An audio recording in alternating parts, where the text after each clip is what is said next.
Let's move on to chapter 2, power electronic devices.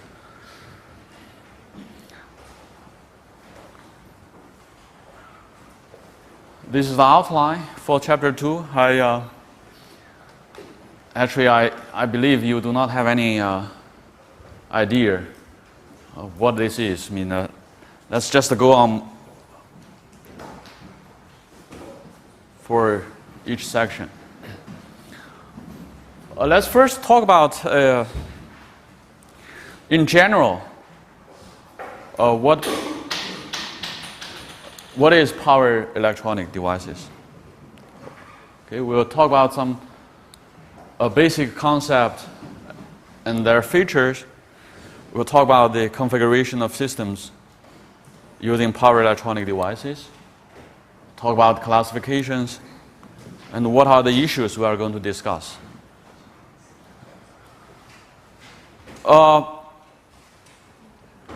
We do have a proposed definition here for power electronic devices. It's just a suggestion. It's not a very formal definition, actually. Power electronic devices are the electronic devices that can be directly used in the power processing unit, power processing circuits to the convert or control of electric power. Sorry, there's a typo here. Electronic devices that can be directly used in the power processing circuits to convert or control electric power. There's no off. This is correct. Okay. Just like the definition we proposed last time for power electronics. Remember, power electronics is defined as the electronics applied to the conversion and control of electric power. In broad sense, there's a Chinese. In broad sense, in narrow sense,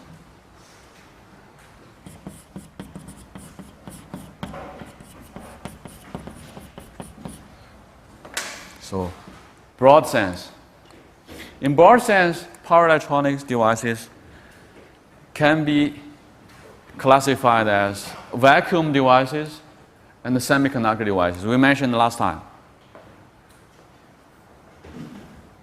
Okay. Vacuum devices including mercury arc rectifier. We also mentioned thyratron, a lot of things. But these things are seldom used today. They are obsolete. Semiconductor devices for power electronics appeared in the market in late 1950s. So since late 1950s, gradually people eliminate vacuum devices and change to semiconductor devices. And therefore, very often, when we say power electronic devices right now, it is actually about power semiconductor devices. We're using semiconductor devices, no longer vacuum devices. Okay?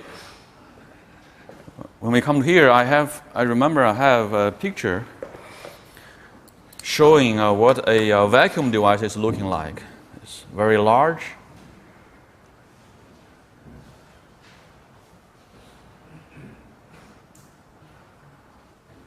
Okay, here.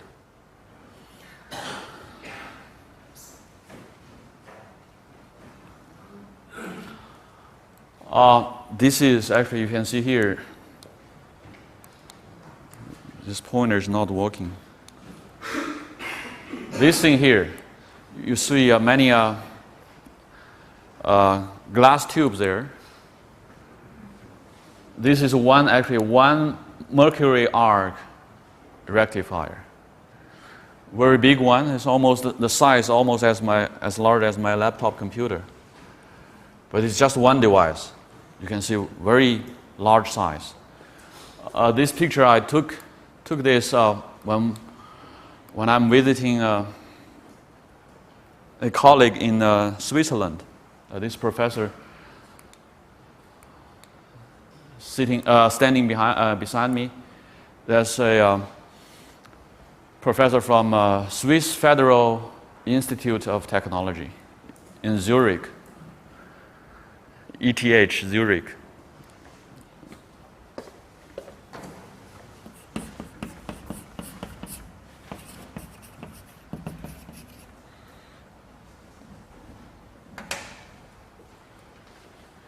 I'm very glad he kept one of this thing, one of this mercury arc rectifier. Very, very huge. Probably in the future, when you get to a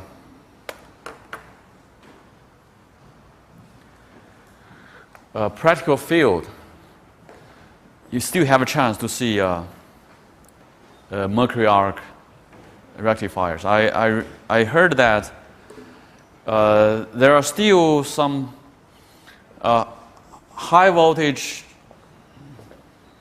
DC transmission system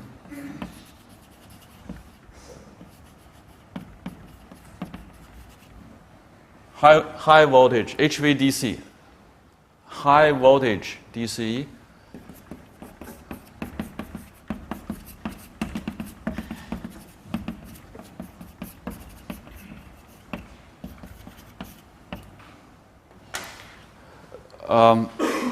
system which were developed in a very early stage, let's say before 1950s. They were using mercury arc rectifiers. And I heard that there are still a small part of this HVDC transmission system are still operating with vacuum tube devices. So probably in the future, you get a chance to see these mercury arc rectifiers in the practical field.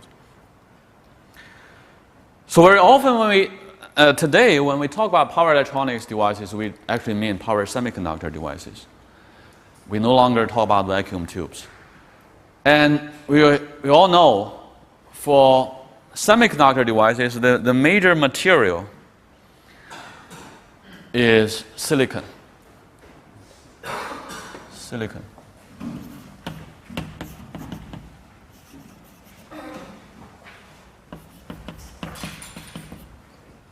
Okay, we'll see that. Okay. Now let's see what are the specific features for power electronic devices or power semiconductor devices. In general, we have four. I put this in four aspects, summarized into four aspects. First one, the electronic power that power electronic devices deals with is usually much larger than that the information electronic does. Well, this is for sure, because last time we mentioned the counterpart for power electronics is information electronics. Information electronics deals with information. Power electronics deals with power, electric energy. Therefore, the electric power that power electronic devices deals with is much higher than information electronic devices does. Let's see, usually in the information electronics, in the course you learned in the last semester, it's usually less than 10 volts, okay? Or less than 20 volts, let's see. 12 volts, 5 volts voltage, 3.3 volts, 1.8 volts, very low. And the current that flows through each device in information electronics is also very small. milliamp, even microamp. And last time I talked about milli, but we also in the future will be talking about micro. That's 10.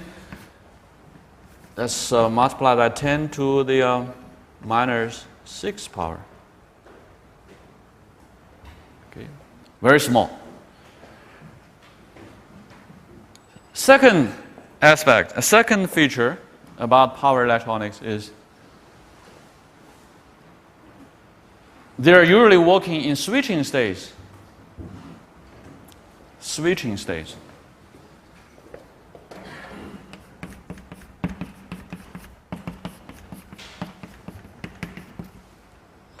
Switching means either turn on or turn off, like a switch. The reason is also very, very obvious. We want to reduce the energy consumption. Okay? If you're working like a switch, then you do not consume too much power.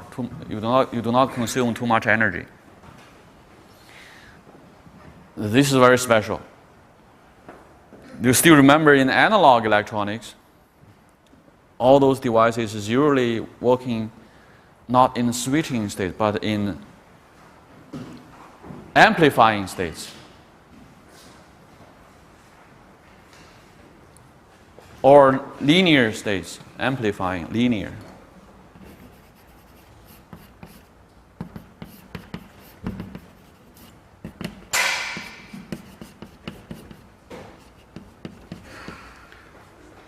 Or linear state.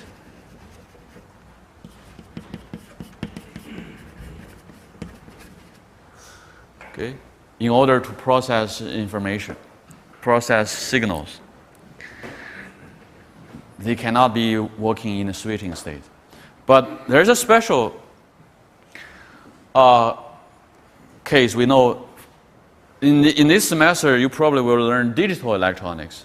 For digital electronics, devices are also usually working in switching state.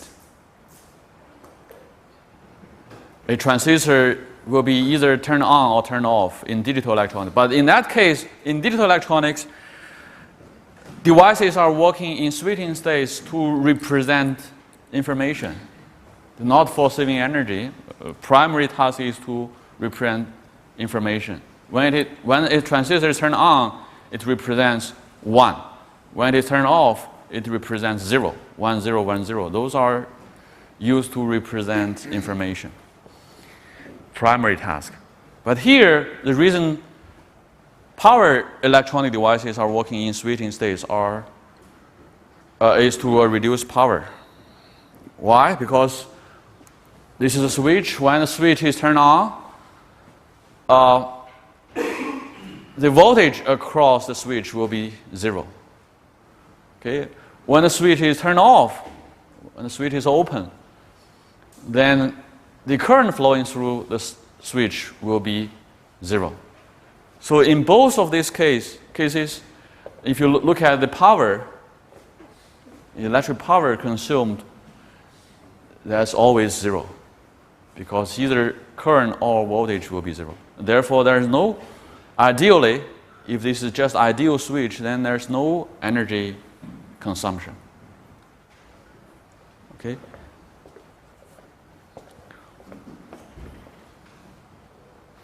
Third, power electronic devices usually need to be controlled by information electronic devices. Very often, power electronic devices, they cannot be working by themselves. They have to be controlled by information electronics. Information electronic devices tells or controls power electronic devices. And therefore, in order to control the power electronic devices, very often we need drive circuits. I'm sorry, this pointer is no longer working. Okay. We need drive circuits. Drive circuits are very necessary to interface between information electronics and power circuits. Drive circuit.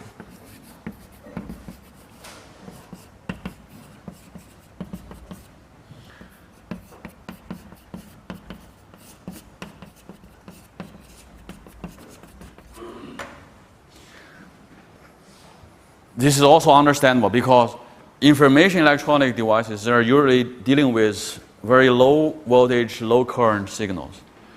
And power devices are usually dealing with very high voltage, high current energy. Let's see, voltage could be as high as several kilovolts. The power devices, each power device can handle as high as several kilovolts voltage. And the current that each power electronic devices can handle could be as high as several thousand amp.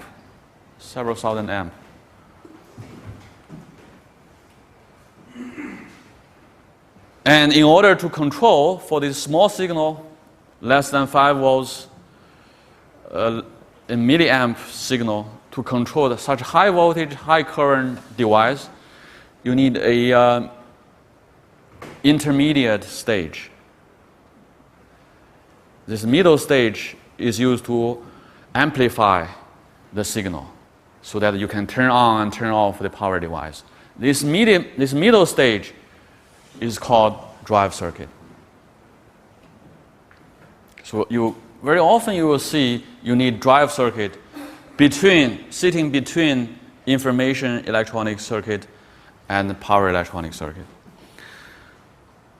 Fourth one, although we say power electronic devices are usually working in a switching state to save energy, to reduce the energy consumption by the device themselves. But in practical world, there is still a lot of dissipated power because these devices are not ideal switch. An ideal switch does not consume energy, but these power electronic devices, they are not ideal.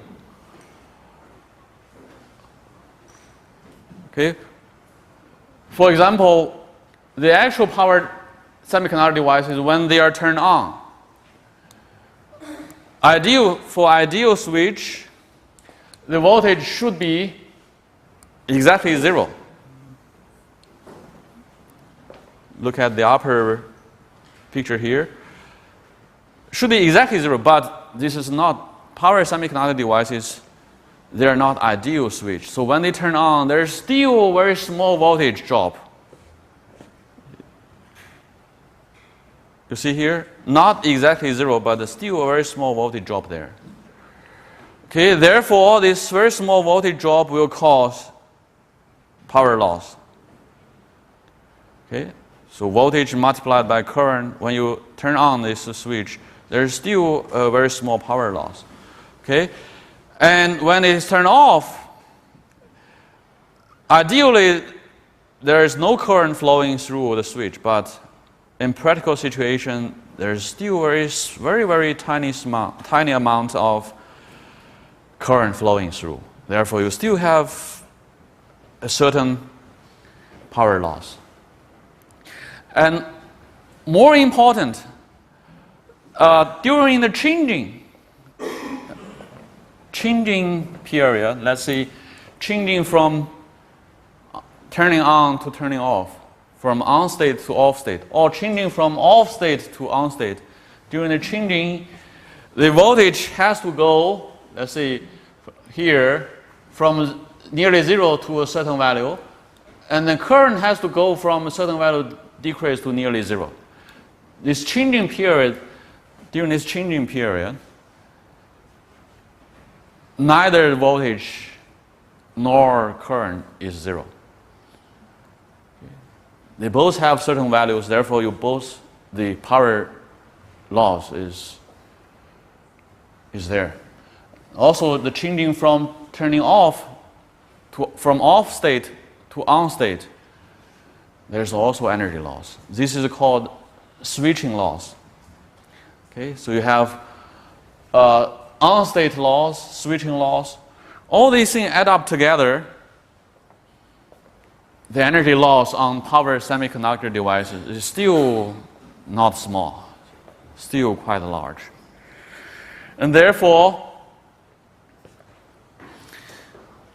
in order to handle that energy loss, we need special packaging and heat sink.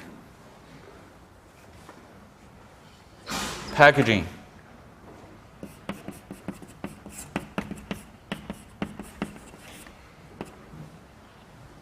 and heat sink.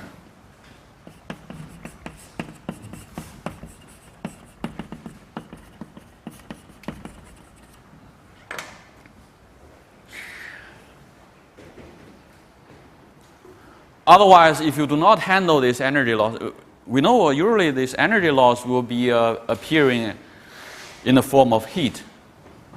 When you have energy loss, you generate heat on these devices. If you cannot handle this heat, to dissipate this heat very quickly, then this heat will cause the temperature of the device rise very quickly. When the temperature is rising too high, we all know for silicon device, this is not good. Silicon devices cannot endure very high temperature. When this temperature is too high, then this will destroy the silicon devices. So we have to use special packaging and a very special heat sink to dissipate this energy loss. Always. So this is the fourth feature. I have several examples of these devices. Okay, you can pass on to look at that. You see, this is a special pass on those devices, so everyone have a chance to look at these devices. They have very special packaging. So different from the information electronic devices. You see this, these are the bigger ones. Okay, I still have more. These bigger ones. You pass on to everyone have a feeling. So you always see this metal part. Every device carries a metal plate here. This is for heat transfer, for dissipating the heat. Okay, those are devices, and we also very often we use heat sinks. Okay, I also got some heat sink. Different types of heat sink. When you use these devices, you can attach those devices to these heat sinks to help dissipating the heat generated by the energy loss. Okay, pass on to the students sitting in the back side. So everyone has a feeling of what are these devices looking at. But remember, return those to me after the class.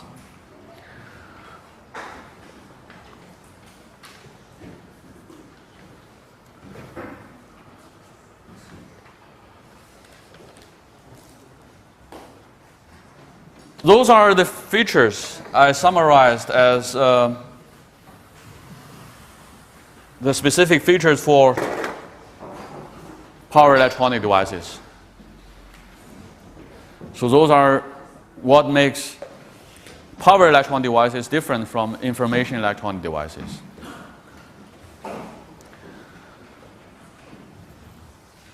Configuration of systems using power electronic devices. So through the previous discussion, we know for power electronic system, you usually have power circuit you have power circuit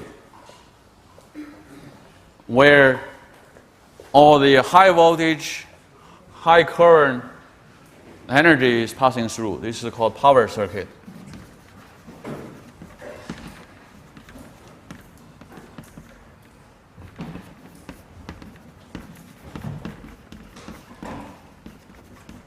Or there's another name, but they're talking about the same thing, power stage. Or main circuit sometimes.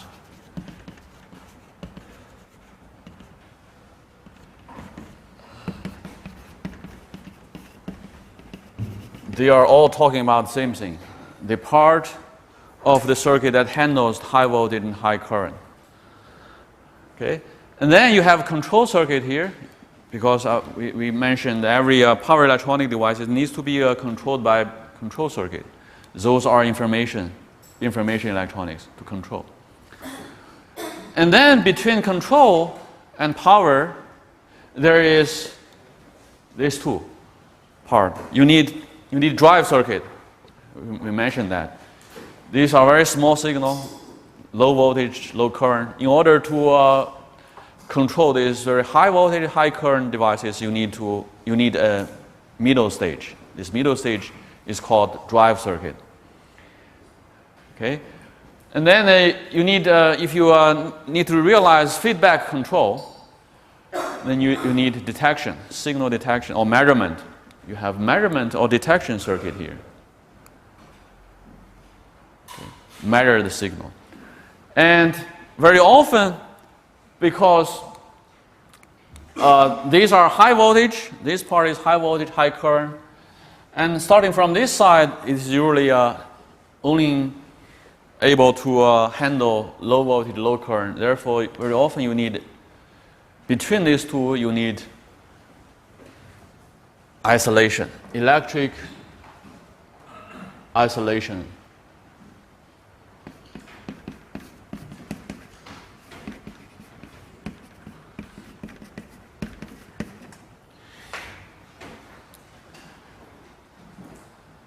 These two parts need to be isolated, electrically isolated. Why is that?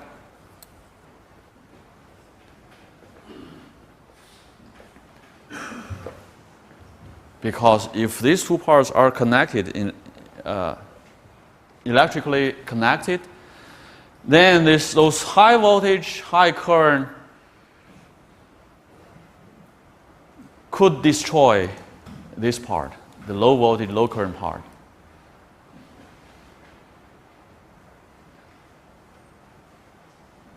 Okay? Therefore, we need isolation. And usually there are two types of isolation. One is optical. The other one is magnetic.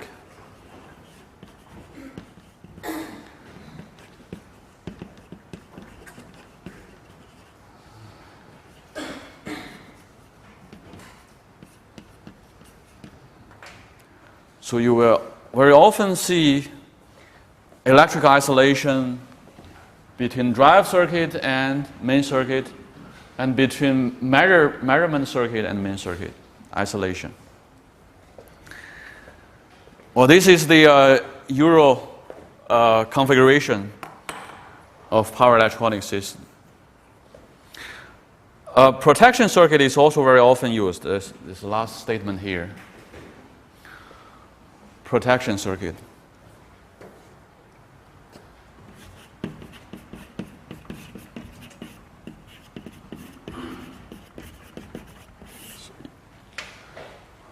Why? Because power electronic devices or power semiconductor devices are usually very expensive than other ordinary components, and very comparing to other ordinary components, they are also very vulnerable.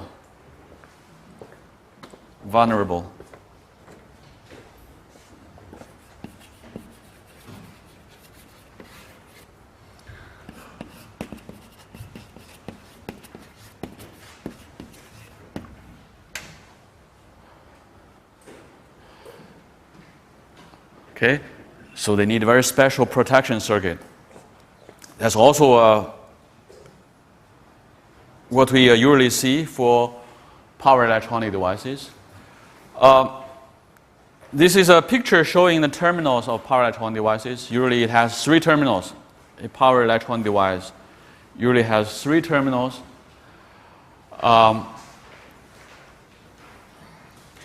There are 2 terminals allowing current flow through, high current flow through. If you want to have a current flow through, you at least need 2 terminals. The current will be flowing from one terminal to another one. Okay? And then, usually it has a 3rd terminal. That 3rd terminal is for control. This is called control terminal. Okay.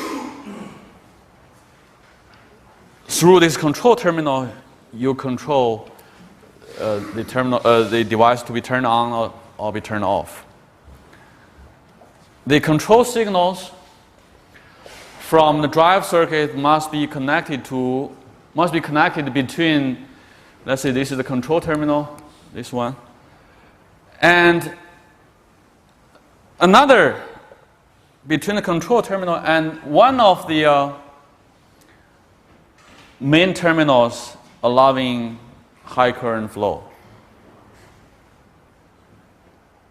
Let's see, usually you select the fixed terminal, terminal E. Let's see, then you apply the control signal between the control terminal and a fixed power circuit terminal.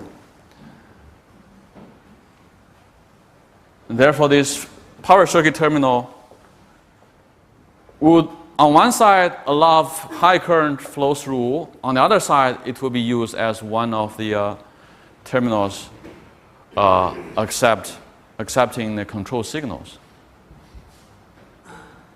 This is called common terminal. Common terminal.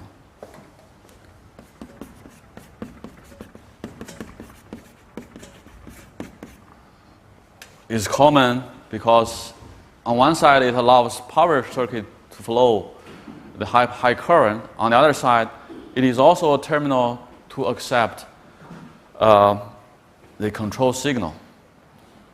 So the control signal will be applied between these 2 terminals, this control, and these 2 terminals are of allowing current flow.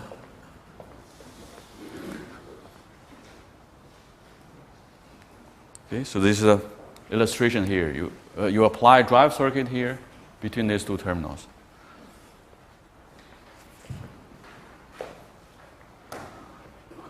Classification.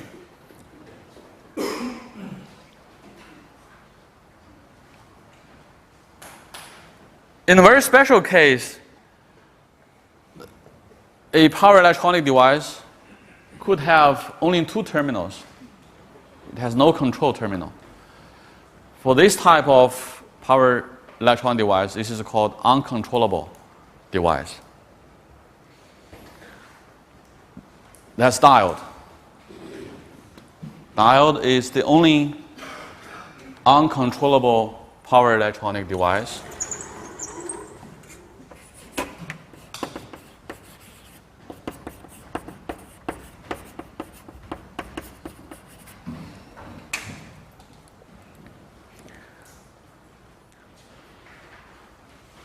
Or uncontrolled device. It has only 2 terminals, only allows current flow through, high current flow through, but there's no control terminal. Okay. Second class is which is called half control device.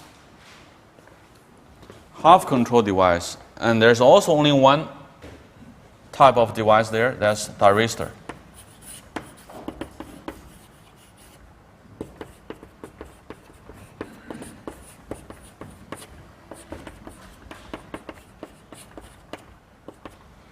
Okay.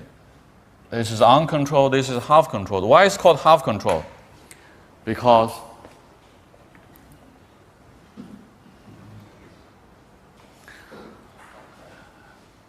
it can be turned on by a control signal. It has 3 terminals, therefore it has a control terminal there. But this control terminal can only be used to turn on the device. Turn the device on. You cannot turn the device off through the control signals. The turning off can be realized only by the power circuit. In the power circuit, when there is something happens and reduce the current flow through the thyristor, then it is turned off.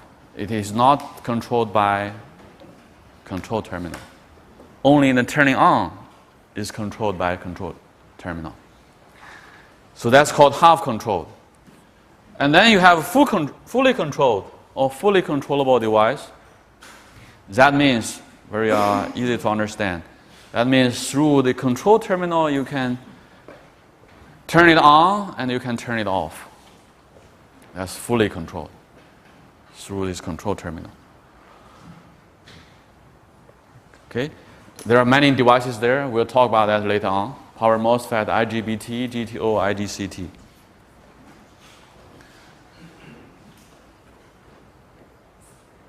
There are other classifications.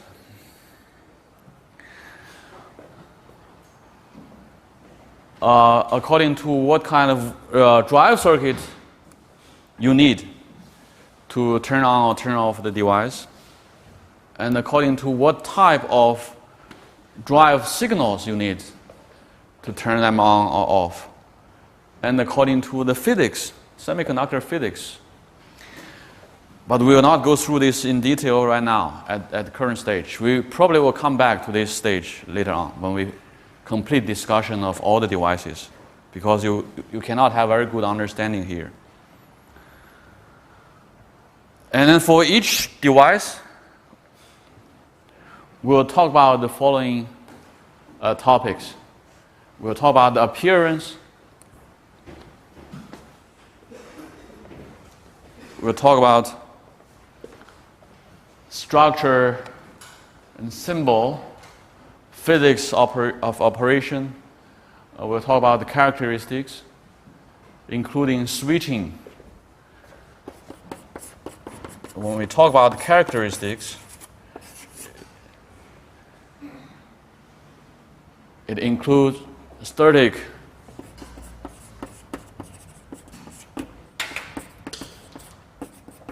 characteristics and switching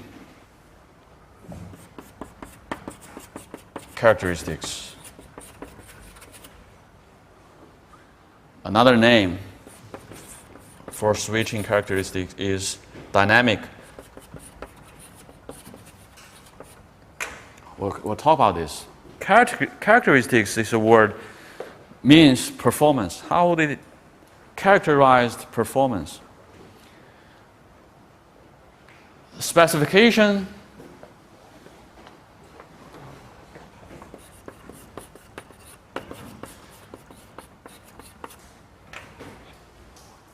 and other special issues. Okay? For each device, they may have very special issues. And then we have talked about devices of the same family. Okay, for example, for thyristors, you have different types of thyristors. You have a family of different thyristors. We'll talk about that.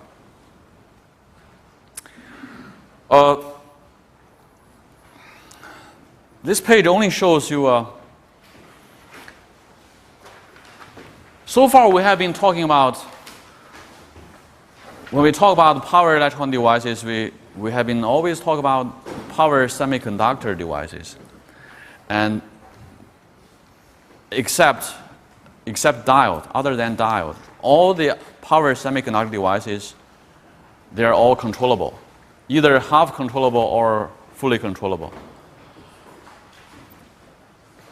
But actually, in the future, you will see when we really make a power converter or power electronic circuit, we will need not just power semiconductor devices, but also many other devices, which is called passive. We usually call that passive components.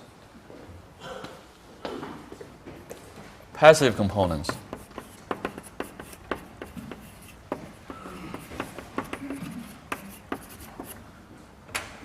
We also need passive components.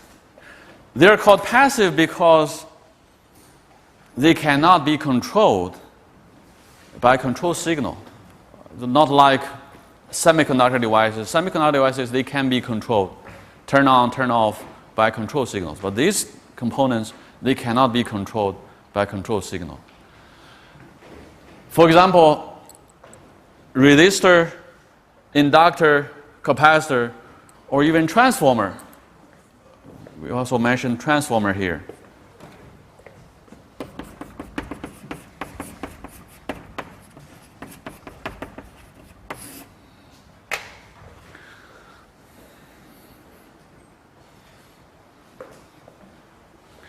I know there's a movie which is called Transformer, but that's different. That's really different from here.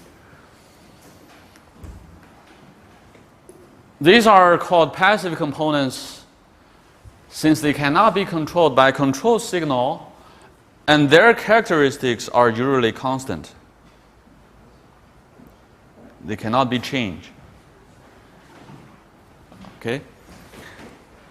These passive components, they have very special requirement.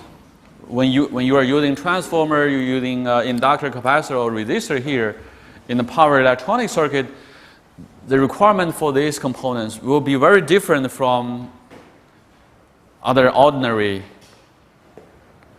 components when they are using ordinary circuit. We'll see that also in the future. Okay? When you use these passive components in power electronic circuit, you have very special requirement. It will be different from other ordinary circuits. All right. Let's move on to get into some real devices. The first one is the most simplest one, diode. But here we have a special name. It's not just ordinary diode, it's called power diode. In power electronics, we call it power diode.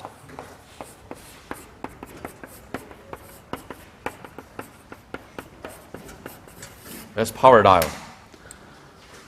This is the appearance. You probably have, actually there are some power diodes for the examples I send you to have a look. You see? It could be appearing in different forms. You have this one, probably in your hand, this one. You have also this one in your hand. Okay? Or different forms, packaging. This is called packaging. The packaging is different according to different applications. Okay?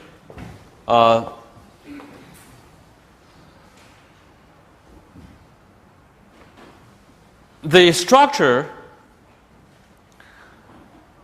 of a power diode is similar to the diode you learned before in analog electronics. I believe you also learned diode in analog electronics. The inner structure in general is similar. It is actually composed of a p-n junction. P-n junction.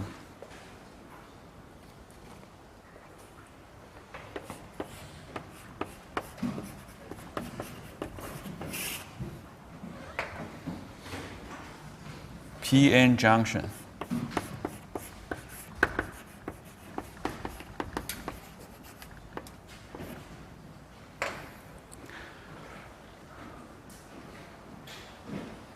P-n junction, very simple. You have a P-type material, silicon, N-type silicon. You put this together, you make a P-n junction.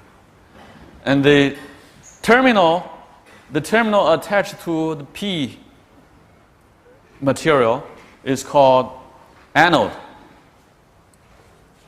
Anode. The terminal that is connected to the N material is called cathode.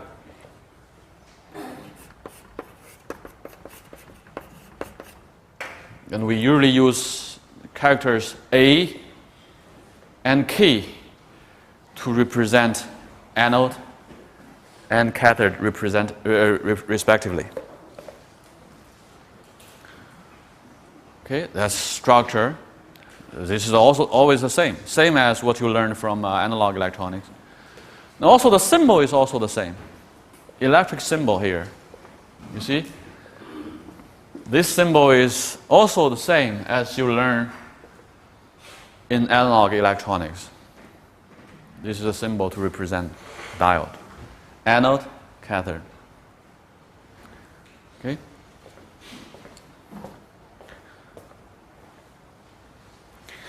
Operation principle, physics. Let's talk about physics. This is the difficult part. I know when you learn analog electronics, this is also a difficult part for you. Let's see whether we can start this discussion, and maybe we have more time to discuss next time. In order to talk about physics, we have to review some of the basic concepts. Okay, we have the first thing we want to review is semiconductor. Silicon. Silicon is one of the semiconductor material, and it is the major material we're using today for semiconductor industry. It is column 4 element in the periodic table.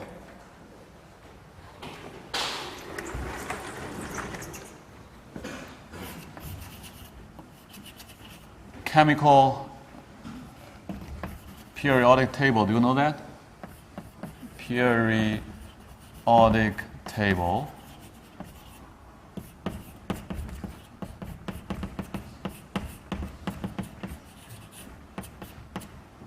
For all the chemical elements, we have this periodic table. And silicon is exactly on column 4. Why is it called column 4? Because for these materials, they have 4 electrons, valence electrons.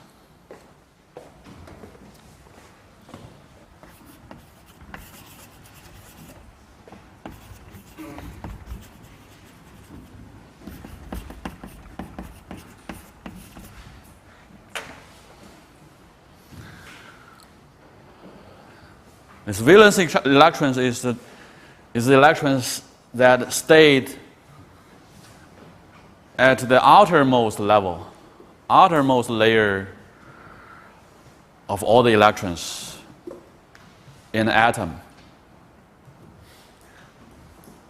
So these valence electrons, if the valence electrons number is 4, then it's listed in a column 4 in the chemical periodic table. Okay? Electrons and holes. Let's see, before we talk about electrons and holes, let's see what is semiconductor. Do you still remember semiconductor? What are the counterparts of semiconductors?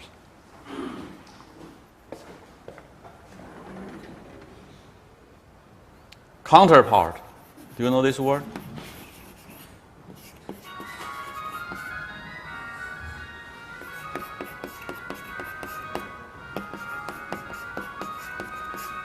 Counterpart. The counterpart to a semiconductor is what?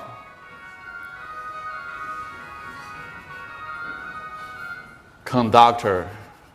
Okay, that's semiconductor. Then there should be a conductor, and there should be insulator.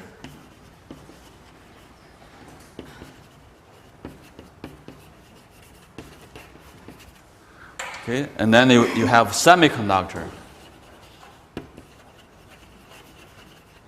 That's sitting between conductor and insulator. And usually what is conductor? Conductor is usually metal. Metal is conductor. Okay. Okay, let's just stop here. It's already... We'll get into details of this review next time. But I would suggest you read through this part of the material in the textbook in advance. Okay. Let's see. In the Chinese textbook, you have to read through the whole chapter, the chapter 2 up to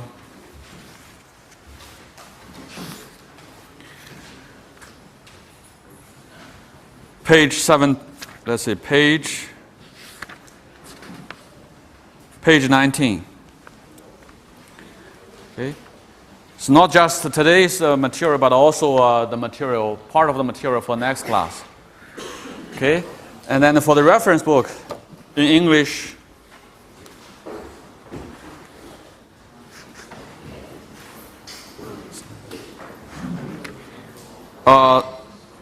chapter 2 again, from page 16 to 18. 16 to 18, that's very short part, but we do have a very extensive reading in chapter 19. Chapter 19 and 20. Those two chapters, in those two chapters in the reference book, we have a very detailed discussion about physics regarding semiconductors and power diode. Okay, so I hope you have advanced reading for that part. All right, that's all for today. I'll see you next week.